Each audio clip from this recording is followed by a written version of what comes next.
Terima kasih pemirsa, Anda kembali bersama kami dalam Create Up ditemani rekan saya Wiki Adrian. Betul sekali, di Create Up kali ini kami akan membahas mengenai cuan sambil terapkan upaya berkelanjutan ala startup. Sudah tersambung melalui video conference ada Mas Iqbal Alexander, adalah founder Kertabumi Recycling Center. Apa kabar Mas Iqbal?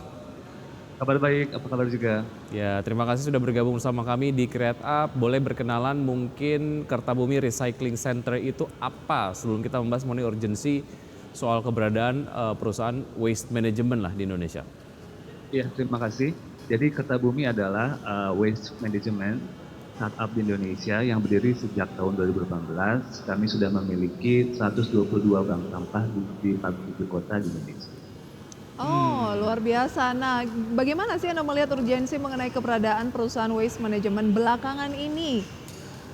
Betul, jadi urgensinya sangat tinggi karena kita sudah punya target berdasarkan Perpres dari Pak Jokowi untuk mengurangi sampah di tahun 2025 sebanyak 30% dan pengurangan sampah di laut sebanyak 70%. Nah, jadi tinggal setahun lagi masih jauh dari angka-angka tersebut. Jadi makanya kita membutuhkan lebih banyak lagi waste management di Indonesia supaya membantu mengurangi sampah. Oke, karena secara produksi dari sampah sendiri memang sangat banyak gitu ya, tidak seimbang dengan perusahaan-perusahaan waste management yang ada di Indonesia gitu. Makanya diperlukan keberadaan dari perusahaan waste management atau startup waste management untuk menyerap itu semua. Oke, apa sih yang menjadi concern dari Anda sendiri mengenai tata kelola limbah dan juga sampah di Indonesia? Iya betul, jadi seiring dengan pertumbuhan perekonomian dan penduduk, pasti jumlah sampah meningkat, itu hal yang wajar. Nah, ada 3 poin yang penting untuk kita tingkatkan. Pertama ada regulasi, aturan mainnya, baik di tingkat pusat maupun tingkat daerah. Kedua adalah infrastruktur, karena Indonesia sangat challenging di kepulauan, dan sekarang semua pengelolaan sampah terpusat di Pulau Jawa, jadi kita membutuhkan pengelolaan sampah yang terpencar di berbagai pulau. Dan terakhir yang paling penting adalah behavior kita semua nih, untuk mau memilah sampah dan membuang sampah sesuai jenis. Nah, solusi apa nih yang Anda tawarkan? Di Kertabumi kami fokus untuk menawarkan pengelolaan sampah berbasis masyarakat. Jadi kami membangun bank sampah di RW-RW di Indonesia supaya sampah tidak keluar dari lingkup RW. Jadi diolah semuanya, baik sampah organik, anorganik, sehingga mengurangi beban di tempat pembuangan akhir. Oke, jadi bebannya didistribusikan ke titik-titik yang lain ya supaya tidak menumpuk gitu ya. Karena kalau sampah menumpuk tidak diolah itu sangat mengganggu begitu. Nah, bicara mengenai pola kerja di Kertabumi Cycling Center sendiri seperti apa? Mungkin Anda boleh jelaskan lebih detail, Mas Iqbal. Betul, jadi seluruh sampah anorganik di Indonesia, baik itu berbahan plastik, kertas, kaca, dan kaleng, memiliki nilai. Jadi dengan kami menerima sampah dari masyarakat, dari perusahaan, sampah itu kami jual ke pabrik untuk diolah menjadi produk baru lagi. Jadi itu adalah salah satu income streaming-nya. Dan yang kedua adalah sebagian sampah yang kami terima, kami langsung daur ulang menjadi produk akhir. Kami punya 3 jenis produk, yaitu ada waste to souvenir, waste to furniture, dan waste to construction. Jadi kami buat jadi produk-produk baru lagi dan kami putar kembali ke masyarakat. Jadi kurang lebih itu adalah bisnis model. Oh, berarti ada 2 cara begitu ya, dibentuk jadi produk daur ulang atau diserahkan ke pabrik yang memang mendaur ulang sampah anorganik tadi gitu ya? Betul. Baik, kita lanjutkan nanti, kita harus jeda terlebih dahulu. Ya, Mas Iqbal dan juga pemirsa tetap bersama kami, saja kami akan segera kembali. Ya, terima kasih Anda masih bergabung bersama kami dan kami masih berbincang bersama Mas Iqbal Alexander, founder Kertabumi Recycling Center. Ini kalau dilihat dari apa yang kemudian kita cek belakangan gitu ya, banyak perusahaan-perusahaan rintisan yang bergerak di bidang serupa lah. Jadi juga akan menimbulkan iklim persaingan yang timbul gitu ya. Nah, Anda melihat ini seperti apa sih, Mas Iqbal? Iya, kami di dunia social enterprise sebenarnya melihat teman-teman lain sebagai partner. Karena kalau melihat tingkat daur ulang di Indonesia masih di bawah 15%, jadi masih banyak sampah yang belum terkelola. Sehingga sebenarnya kami masih membutuhkan partner-partner lain pengelolaan sampah, terutama di wilayah luar Pulau Jawa.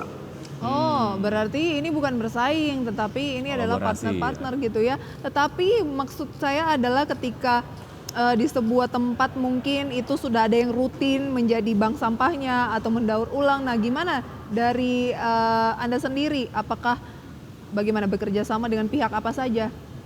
Iya, terutama dengan pihak-pihak non formal seperti pemulung itu merupakan partner yang kami Raish, jadi kami gabung sebagai partner karena mereka sudah melakukan penguasaan tingkat paling rendah tuh biasanya sampai ke rumah-rumah kan. Nah, jadi mereka bisa mensupport kami dalam mengumpulkan sampah. Tapi pada dasarnya kami fokus untuk membangun di tingkat RW. Baik, dari proses pengumpulan sampah, kemudian juga diolah dan lain sebagainya, ini kan idealnya semuanya melakukan praktek-praktek yang berkelanjutan gitu ya. Saya pengen tahu sebetulnya emisi yang dikeluarkan pada saat proses upcycling sejauh ini yang dilakukan oleh Kertabumi Recycling Center itu seperti apa dan bagaimana mengukurnya dan ada nggak upaya untuk menekan emisi itu? Karena kan ada barang-barang ataupun sampah-sampah yang dibakar dan mau tidak mau ini memang ada emisi yang dihasilkan gitu. Boleh Anda jelaskan, Mas?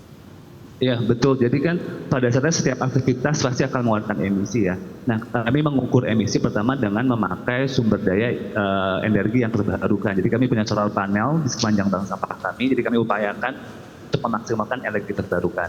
Dan yang kedua, sampah-sampah yang kami kelola bersifat lokalitas. Jadi kami tidak mengambil sampah dari misalkan di Jakarta, tapi bank sampahnya di Bogor gitu kan. Itu kan akan ada emisi lebih banyak lagi. Jadi kami sangat lokalitas, makanya kami membangun di tingkat paling rendah di RW. Dan terakhir, produk-produk yang kami keluarkan juga kami pasarkan di masyarakat sekitar supaya bisa mengurangi emisi karbon dalam logistik.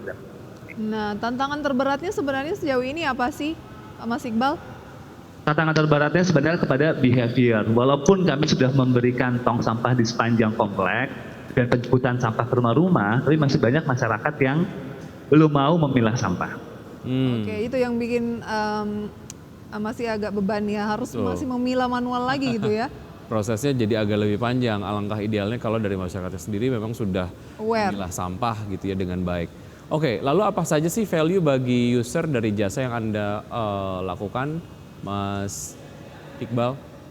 Iya, jadi selain mendapatkan responsible waste management, setiap bulannya kami akan mengirimkan namanya form manifest sampah. Jadi berapa banyak sampah yang mereka hasilkan, apa aja, terpilah seperti apa aja, dan diproses menjadi apa aja, dan juga adalah pengurangan karbon yang mereka lakukan. Jadi kami memberikan value-value itu, selain pastinya lingkungan sekitaran komplek akan lebih bersih lagi.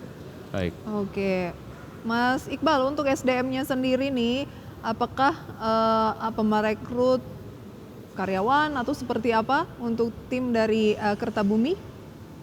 Iya, umumnya di setiap titik kami ada sampai 4-5 orang. 2 orang kiriman dari pusat dan 2 orang lagi kami rekrut orang sekitaran yang mengetahui kondisi karakter masyarakat tempat. Sudah profit sejauh ini kan namanya ya bisnis kan tetap harus ada yang dibiayai operasional dan lain sebagainya. Jadi harus ada tetap income-nya. Betul, walaupun social enterprise kami sudah profit di tahun pertama. Oke. Semoga sukses selalu ya, makin banyak bermunculan lagi startup serupa Mas Iqbal, menjadi pionir juga. Semoga selalu sukses ya, sampai berjumpa kembali. Thank you Mas Iqbal. Baik, dan bersama kita akan simak update dari pergerakan IHSG dari pembukaan sesi 1 hingga saat ini. Nampaknya IHSG bergerak melemah 0,26% di level 7.116,269. Tapi sejauh ini ada Gotoh, Atla, BRIS, TPIA, MNCN, PGEO, SMRA, Antam dan juga BMTR. Antam berbalik arah menguat, kemudian ada Telkom yang masih turun 2,22%, Boga, UNTR, Brand, Wifi, Pegas, TGUK, TCPI, IOTF, pemirsa menjadi top loser sampai dengan pukul 9:27 waktu Indonesia Barat. Dan pemirsa, review singkat dari update pembukaan perdagangan di sesi pertama pada hari Senin ini menjadi akhir perjumpaan kita dalam Power Breakfast kali ini. Dan saya Wiki Adrian. Saya Prisa Somodatu, terima kasih. Sampai jumpa.